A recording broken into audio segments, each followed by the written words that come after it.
لازانيا، ومين ما بيحب اللازانيا؟ انتم متخيلين كمية اللذاذة والطيابة اللي بهي الصينية؟ يلا نسوي لازانيا مع بعض. رح نحط زيت الزيتون، رح احط الثوم، الكراث والكرفس مع بعض، نحركهم ونخليهم كمان يذبلوا شوي. رح اضيف الجزر المقطع كثير صغير، رح احط معجون الطماطم،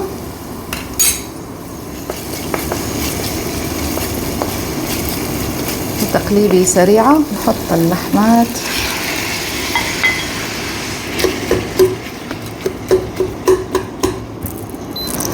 رح نضيف الملح والفلفل، ورقتين غار، أوريجانو.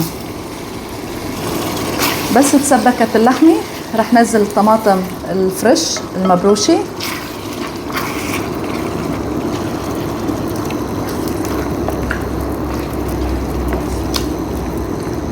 بعد ما أضفنا كل المكونات نخلي الطماطم مع اللحمة كلهم يتسبكوا مع بعض تقريبا نص ساعة ل40 دقيقة على نار متوسطة.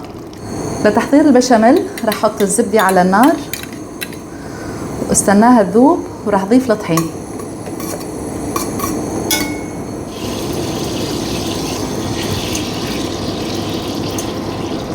رح نضيف الطحين بالتدريج ونحرك.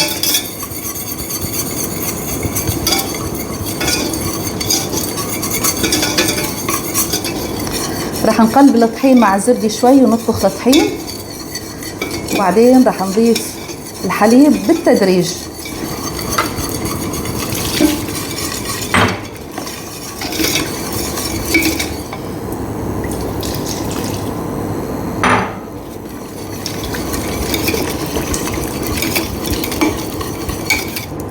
بس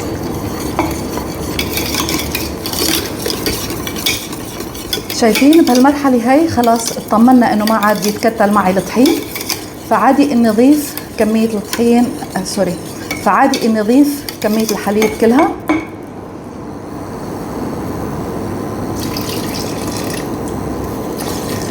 اوكي،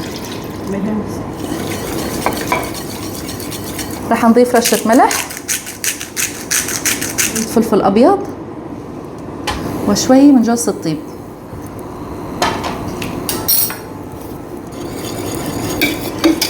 رح نحرك الخليط شوي شوي، خليط البشاميل، حتى يبدأ يغلي معنا ويصير كثيف، الكثافة اللي نحن بدنا اياها، وهيك بنكون خلصنا وصفة البشاميل. وصلنا للكثافة المطلوبة وصلصة البشاميل صارت جاهزة معنا.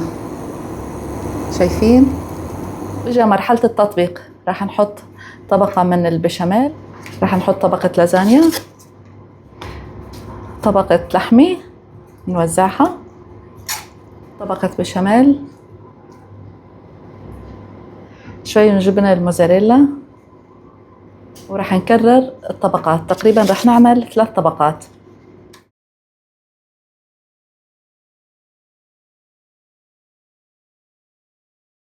رح نغطي الوجه بطبقة وفيرة من جبنة الموزاريلا وشوي من البرميزان. وهيك صينية اللازانيا صارت جاهزة لتدخل على فرن حامي درجة حرارة 180، بتاخذ تقريبا بين 25 والنص ساعة.